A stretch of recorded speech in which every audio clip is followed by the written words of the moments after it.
ओम शांति। गांव का एक किसान बहुत क्रोधित हो गया क्योंकि सत्संगों में उसने सुना कि संसार को दुख देने वाला जो है, संसार को दुखधाम बनाने वाला जो है, संसार में विकार फैलाने वाला जो है, वो शैतान है। और जैसे ही उसे ये पता चला, किसी प्रवचन में क्रोध से भर गया और अपनी कुल्हाड़ी ली और निकल पड़ा उस शैतान की तलाश में जिसने इस संसार को नरक बना दिया, इस संकल्प के साथ कि यदि वो शैतान मिल गया तो उसे मार दूंगा और ये संसार फिर से सुखमय हो जाएगा। संसार के प्रति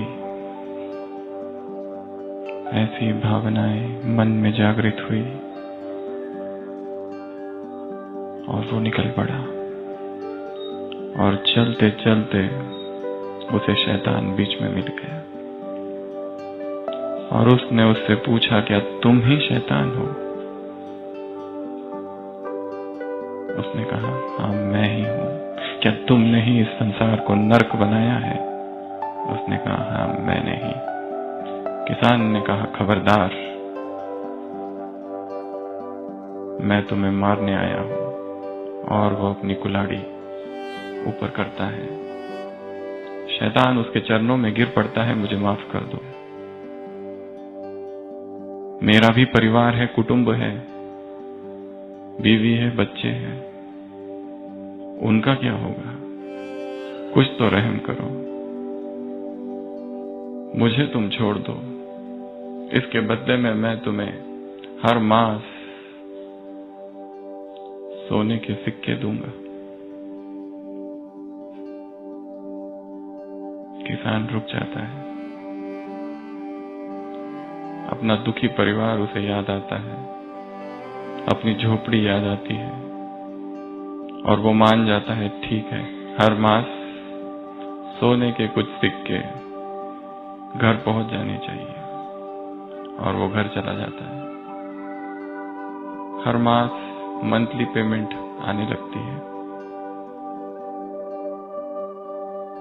पहला मास सोने के सिक्के आते हैं, दूसरा मास, तीसरा मास, चौथे मास में कोई पेमेंट नहीं आती।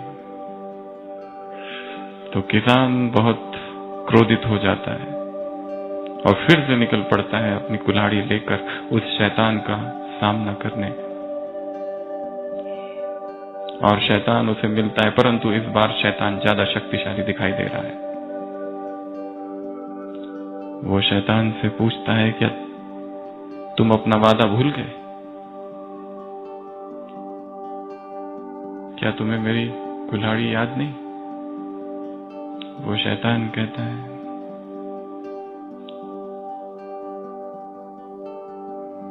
मुझे तुम्हारी कुल्हाड़ी का कभी भी भय नहीं था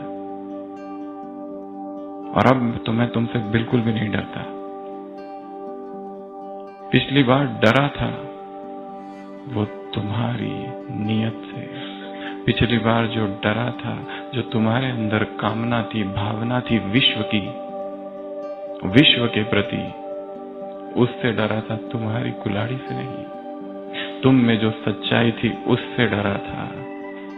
तुम में जो शुभ चिंतन था संसार के प्रति उससे डरा था। परंतु अब तुमसे डरने का कोई कारण नहीं, क्योंकि अब तो जो तुम आए हो वो स्वार्थवश आए हो। पिछली बार जो आए थे वो संसार के लिए आए थे और इस बार जो आए हो वो अपने घर के लिए आए हो। इसके लिए मैं अब तुमसे नहीं डरता। तलवार नीचे करो, नहीं तो तुमको ही खा जाऊंगा। तो जहां शुभ चिंतन है, जहां स्वचिंतन है,